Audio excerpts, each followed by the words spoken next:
having moved around so much, I think place is something I'm fascinated by, and how it shapes you in ways that are really hard to kind of see or imagine. Back then, all us kids wanted to be like Edwin. He still had the smell of Ghana on him, that authority about him.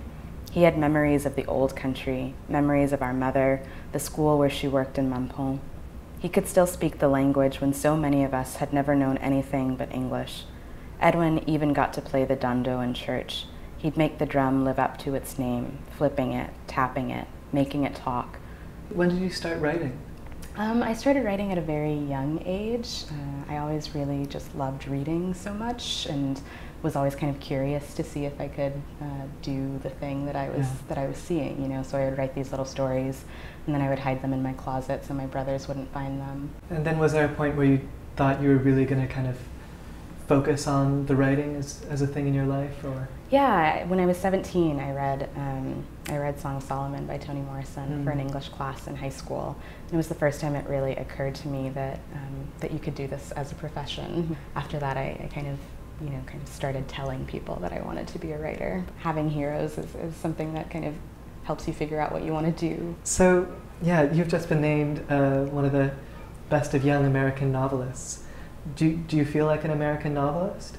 For me, writing is very much not just an exploration, but a way of kind of interrogating things that I'm interested in, a way of asking a lot of questions. And those questions for me do often kind of have to do with America and America's political climate, or kind of issues, social issues. You kind of grew up in Alabama, is that right? So does that kind of come into your fiction, your writing?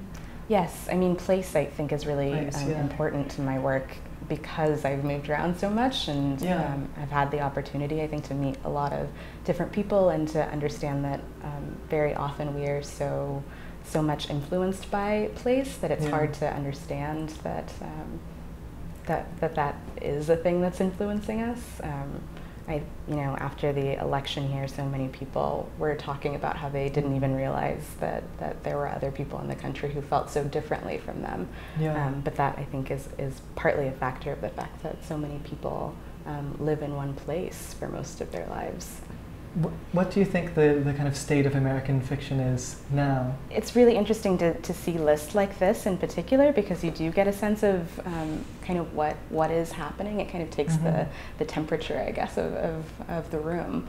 And so, for me, one thing that's been really interesting, at least in 2016 when Homegoing came out, was how many Black female authors had kind of started to gain some popularity.